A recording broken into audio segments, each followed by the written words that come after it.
तो पूरे देश में इन दिनों सिर्फ एक ही चर्चा है। हर कोई कलकत्ता के आरजी अस्पताल में 8 और 9 अगस्त की दरमियानी रात जो कुछ हुआ उसका सच जानना चाहता है, जिसकी तह तक पहुंचने के लिए सीबीआई पूरी कोशिश कर रही है। और इसी सिलसिले में आरोपी संजय रॉय का कल साइकोलॉजिकल टेस्ट शुरू हुआ है। सूत्रों के मुताबिक आरोपी संजय का साइकोलॉजिकल टेस्ट अभी जारी रहेगा। सीबीआई लगातार इस मामले की गुत्थी सुलझाने के लिए जांच में जुटी हुई है, सुराग जुटा रही है, सबूत जुटा रही है और उन्हीं सुराग सबूतों और बयानों के आधार पर अब आपको आरजीकर अस्पताल में हुई दरिंदगी के सबसे बड़े किरदार की क्राइम कुंडली मैं बताने जा रही हूं। दिखाती हूं आपको ये सुपर एक्सक्लूसिव रिपोर्ट।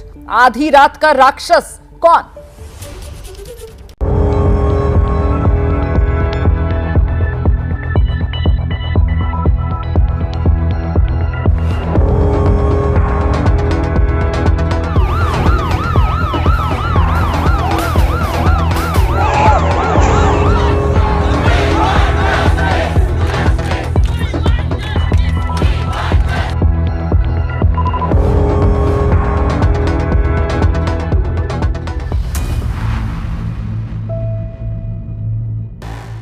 कोलकाता का आरजीकर अस्पताल, जिसकी दीवारें बोल पाती तो गवाही देती कि उस रात अस्पताल में इंसान के भेष में एक शैतान आया था, जिसे तब किसी ने नहीं देखा जब डॉक्टर बिटिया से दरिंदगी कर रहा था।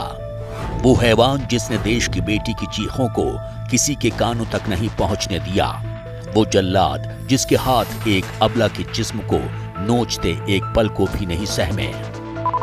और वो राक्षस कोई और नहीं बल्कि ये शख्स था। नाम संजय रॉय, उम्र 35 साल, जुर्म लेडी डॉक्टर से रेप और हत्या का इल्जाम।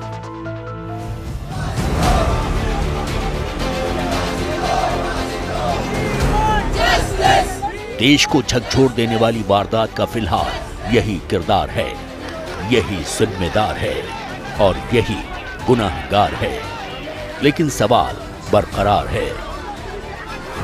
सवाल यह है कि क्या संजय रॉय ने इतनी बड़ी वारदात को अकेले ही अंजाम दिया? सबसे बड़ा सवाल यह है कि संजय रॉय को कैसे पता था कि पीड़ित डॉक्टर उस समय अस्पताल के सेमिनार हॉल में अकेली है और सो रही है। सवाल ये भी है कि क्या किसी ने संजय रॉय को लेडी डॉक्टर के अकेले होने की खबर दी? और सबसे बड़ा सवाल ये कि लेडी डॉक्टर के साथ दरिंदगी सिर्फ एक हादसा या वारदात है या फिर एक सोची समझी साजिश है?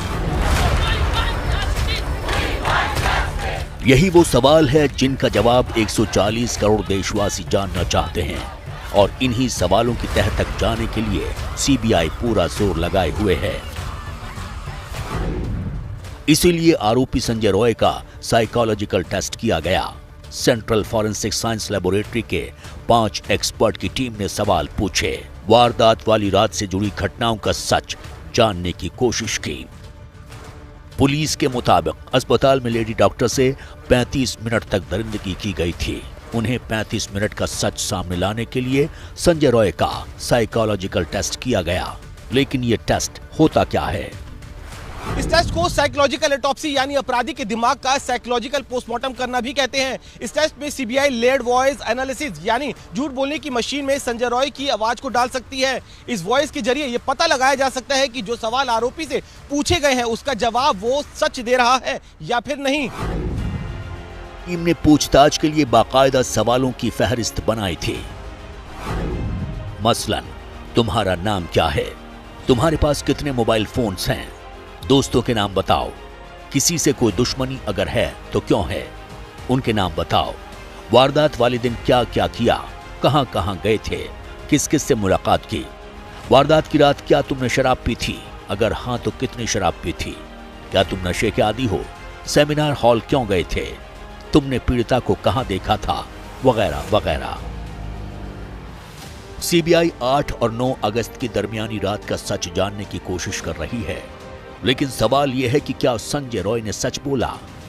संजय रॉय वो शख्स है जिसे इस मामले में सबसे पहले गिरफ्तार किया गया था, जिसके खिलाफ सबसे पुख्ता सबूत हैं, जिसे अस्पताल में दाखिल होते और अस्पताल से बाहर निकलते देखा गया।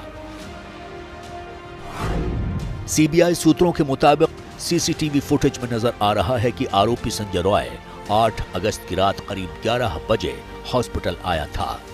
वो अस्पताल पहुंचने के बाद करीब 30 मिनट वहां रुका। इन 30 मिनटों में आरोपी संजय रॉय की मूवमेंट अस्पताल में नजर आ रही है।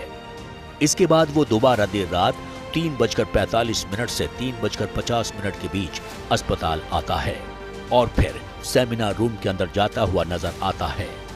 इसके करीब 35 मिनट बाद वो सेमिनार रूम से बाहर निकलता है। इसके बाद सॉल्ट लेक में मौजूद बैरक में आकर पुलिसकर्मियों के पास सो गया। लेकिन बात सिर्फ इतनी ही नहीं है, लिहाजा देश को झकझोर देने वाली वारदात के सबसे बड़े गुनाहगार के परिचय का पोस्टमार्टम करना जरूरी है, वो भी इस सवाल के साथ कि कोलकाता कांड के आरोपी संजय रॉय का पूरा सच क्या है। इस सवाल का जवाब कोलकाता के भवानीपुर में मिलता है। भवानीपुर वही इलाका है जहां से ममता बनर्जी चुनाव जीतती हैं। संजय रॉय का परिवार लंबे वक्त से इसी इलाके में रहता है। आरजी कर अस्पताल से भवानीपुर पहुंचने में करीब 1.25 घंटे का वक्त लगता है। तंग गलियों से गुजरते हुए एक छोटा सा कमरा मिलता है। दीवार पर काली मां की तस्वीर थी, कुछ बर्तन थे, एक टेबल फैन भी था। दस्तक देने पर एक बुजुर्ग महिला नजर आती हैं। बताती हैं कि वही संजय रॉय की मां हैं। कहती हैं कि बेटा खुद को पुलिस वाला बताता था। क्या करता था आपका बेटा ये संजय राय? सुना था तो पुलिस में काम करता था और इससे बात हम तो कुछ नहीं जानता। आपको क्या बताया था उसने? हमको कुछ नहीं बताता, काम में जाता रहा, आता रहा, बहन लोग भी खाना वाना बना के देता ना, बोलता रहा पुलिस में काम है, यही सुना है। पुलिस में वॉलंटियर था? वॉलंटियर ही मालूम हो, आप तो सुन रहे, आप लोग के ही मालूम होगा। आपको यही पता था कि पुलिस में काम करता है? हाँ, पुलिस में और कुछ नहीं। एक कमरे के घर में संजय रॉय की मां अकेले रहती हैं, लेकिन अड़ोस पड़ोस में कई परिवार हैं जो लेडी डॉक्टर के कातिल को लेकर कई खुलासा करते हैं। बताया जाता है कि संजय रॉय 2019 में सिविल वॉलंटियर के तौर पर कोलकाता पुलिस से जुड़ा था। पहले डिजास्टर मैनेजमेंट ग्रुप में था, बाद में उसे डिपार्टमेंट के वेलफेयर सेल में भेज दिया गया। इस दौरान उसने डिपार्टमेंट में कनेक्शन बना लिए। इसी दम पर उसे पुलिस की 4थी बटालियन के कैंपस में रहने की जगह मिल गई। बाद में उसकी पोस्टिंग आरजी कर हॉस्पिटल में कर दी गई।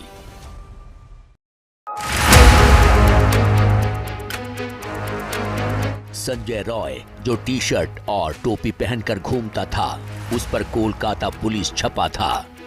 उसने अपनी बाइक पर भी कोलकाता पुलिस का स्टिकर लगा रखा था। वो कुछ वक्त से आरजी कर मेडिकल कॉलेज में पुलिस चौकी पर काम करने लगा था।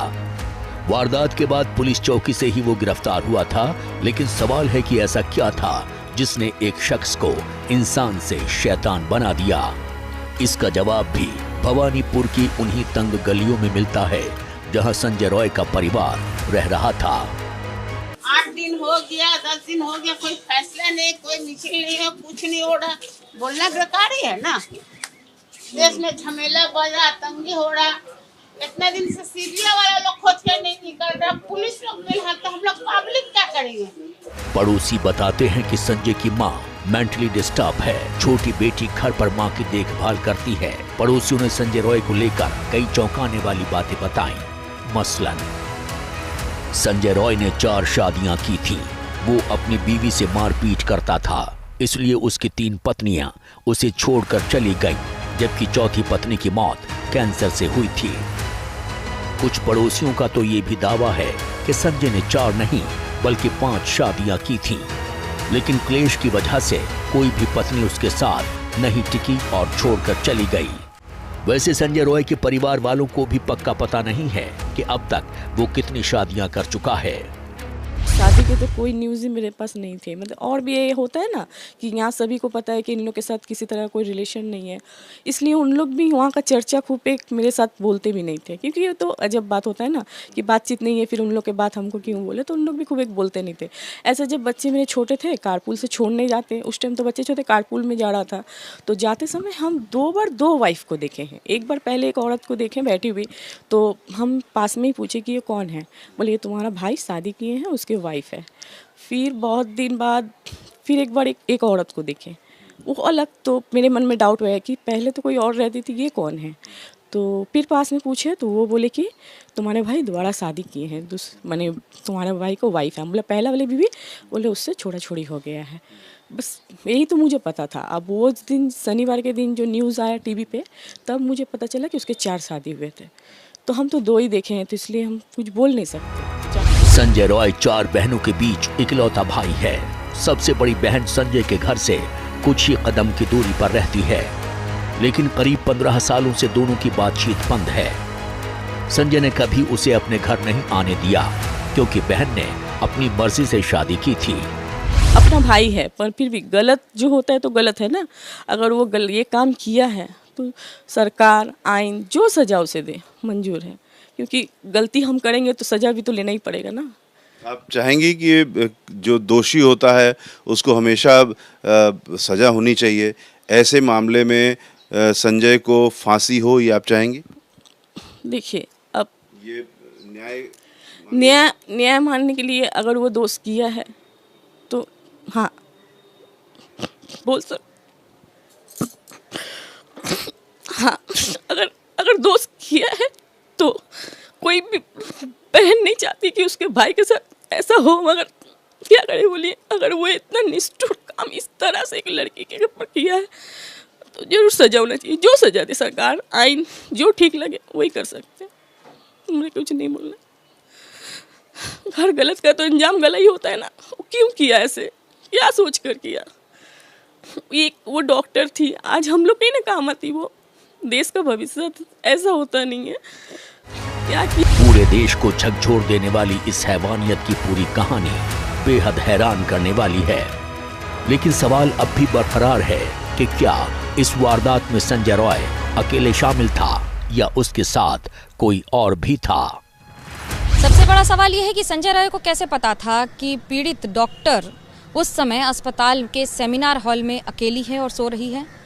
क्या वो लगातार लंबे समय से डॉक्टर पर नज़र रखता था और ये जानकारी रखता था कि वो कब और कहाँ जा रही है, या फिर किसी ने उसे खबर दी और एक ये बहुत बड़ी साजिश का हिस्सा था? शक ये भी जताया जा रहा है कि लेडी डॉक्टर किसी बड़े राज को जान गई थी। इस बात को लेकर भी चर्चा हो रही है कि पीड़िता विभाग में चल रहे ड्रग रैकेट का पर्दाफाश करने की कोशिश कर रही थी।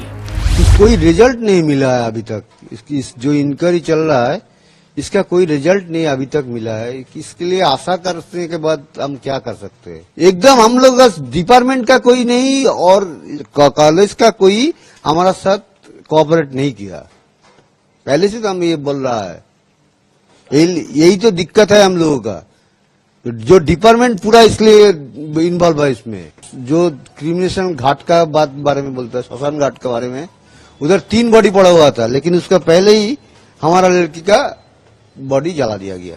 पूरे मामले पर अस्पताल प्रशासन से लेकर दीदी की पुलिस तक सवालों में है। सवाल ये है कि सुसाइड की कहानी किसने और क्यों फैलाई? परिवार को बेटी का शव 3 घंटे तक क्यों नहीं देखने दिया गया? 3 शव होने के बावजूद लेडी डॉक्टर का अंतिम संस्कार पहले क्यों कर दिया गया? पीड़िता की मां के मुताबिक अस्पताल की तरफ से उन्हें पहले बेटी के बीमार होने और फिर आत्महत्या की खबर दी गई, लेकिन जब वो अस्पताल पहुंचे तो 3 घंटे बाद शव देखने दिया गया। शव की हालत दरिंदगी की सच बता रही थी। বৃহস্পতিবার ডিউটি গেছে, শুক্রবার 10:53 তখন ফোন আসে প্রথম। আমরা সাথে সাথেই পৌঁছেছি, গাড়ি নিয়ে যতটা টাইম লাগে। তারপর আমাদের বসিয়ে রেখেছে, দেখতে দেয়নি। তারপর ডিপার্টমেন্টে বসে রয়েছি, 3টের সময় আমাদের দেখতে দিয়েছে। প্যান্ট ট্যান্ট গুলো সব খোলা ফেলা ছিল, গায়ে শুধু একটা জামা ছিল, চাদর দিয়ে মোড়ানো ছিল, হাতটা এরকম ভাঙা ছিল, এখানে চোখ দিয়ে রক্ত পড়ছিল, মুখ দিয়ে রক্ত পড়ছিল। না, আমি বলেছি আমার মেয়ের এই অবস্থা দেখে কেউ বলবে না সুইসাইড করেছে, মানে তাকে দেখলেই বোঝা যাচ্ছে কেউ তাকে খুন করে ফেলেছে। তখন তো আমি বলেছি আমার মেয়েটাকে অনেক কষ্ট করে ডাক্তার বানিয়েছিলাম, এরা আমার মেয়েকে খুন করে ফেলেছে। इल्जामों और सवालों की कड़ियां हर बीतते दिन के साथ लंबी हो रही हैं। इस बीच डॉक्टर बेटी के लिए इंसाफ की जंग कोलकाता से सुप्रीम कोर्ट तक पहुंच गई है। सुप्रीम कोर्ट ने कोलकाता कांड को लेकर स्वतः संज्ञान ले लिया है। अब सुप्रीम कोर्ट में ट्रेनी डॉक्टर के रेप हत्या के मामले की सुनवाई होगी। चीफ जस्टिस DY चंद्रचूड़ की बेंच 20 अगस्त को सुनवाई करेगी। 20 अगस्त को सुनवाई के लिए तय मुकदमों की सूची में ये केस 66वें नंबर पर है, लेकिन उसमें विशेष उल्लेख है कि पीठ इसे प्राथमिकता पर सुनेगी।